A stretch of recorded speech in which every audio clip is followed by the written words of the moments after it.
Ili usipitwe na matukio mbalimbali na uwe wa kwanza kutazama video zetu, tafadhali bonyeza neno subscribe hapo chini ya video hii, kisha bonyeza alama ya kengele itakayotokea. Asante.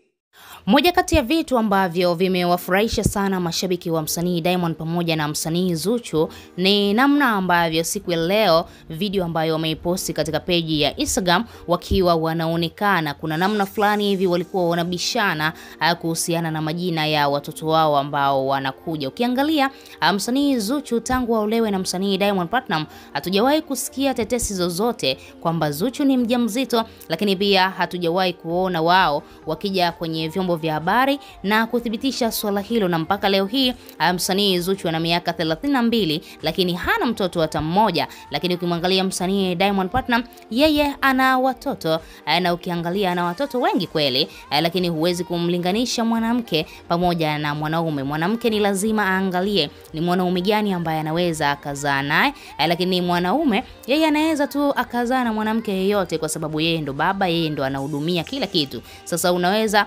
mwanamke uzae na mwanaume yeyote alafu ushangae unaishia usingomaza. Msanii Zuchu kwa sasa hivi yupo sehemu sahihi, yupo kwa msanii Diamond Platnumz, kila kitu anapata, surprise anafanyiwa, pesa anapewa, nini atake tena zaidi ya kumzalia msanii Diamond Platnumz. Na ukiangalia mara nyingi sana Diamond akiwa anawaimbia mashabiki zake wakiwa pamoja na mke wake jukwaani, mara nyingi sana anamuomba Zuchu na kumwambia kwamba natamani zawadi kubwa ambayo unipatie ni watoto na wala si vinginevyo. Lakini Zuchu mpaka dakika hii yeye binafsi hayupo tayari kupata watoto, lakini hii video kidogo imeweza kuwapa matumaini mashabiki wa Zuchu kwamba huenda msanii Zuchu mwaka 2026 akafanikiwa kumletea msanii Diamond Platnumz watoto kama ambavyo msanii Diamond kwa sasa hivi anatamani. Hiyo video ilikuwa ikimuonesha Diamond pamoja na Zuchu wakiwa wanabishana majina ya watoto wao wanataka yaweje. Yeye Zuchu akawa anadai anatamani sana mtoto wake wa kwanza akiwa wa kike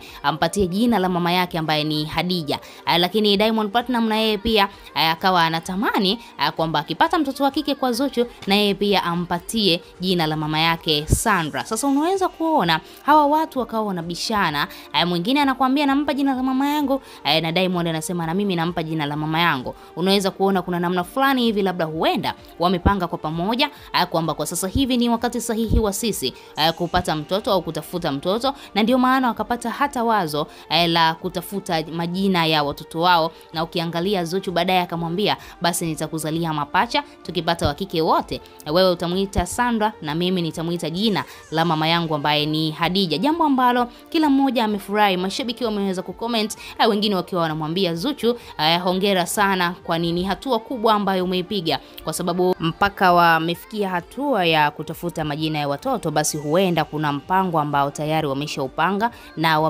wameweza kuweka nia kabisa madhubuti kwamba kwa sasa hivi Zuchu anatakiwa kuitwa mama, lakini pia msanii Diamond Platnumz anatakiwa kuitwa baba, kwa namna ambavyo siku zote alikuwa anatamani sana apate mtoto na msanii Zuchu. Lakini pia mashabiki wengi sana walikuwa wanatamani hii kapo ipate mtoto. Ukiangalia ni kapo nzuri, na kwa sasa hivi ndio kapo ambayo ina trend sana kwenye mitandao ya kijamii, lakini pia ndio kapo ambayo inafuatiliwa kwa asilimia kubwa sana, na kila mashabiki anatamani sana kumuona mtoto wa Zuchu hapo mbeleni itakuwaje kuwaje. Hebu tuendelee kusubiri, tuendelee kuangalia nini ambacho kitatokea. Zuchu kwa sasa hivi ni mjamzito, bado hatujafahamu hilo swala, ni kwa nini wachague majina ya watoto kwa sasa hivi, bado hatujaelewa ukweli uko wapi. Wewe kama shabiki unalipi la kuzungumza? Zochia maoni yako, lakini pia usisahau kusubscribe, kulike na kuturn on notification.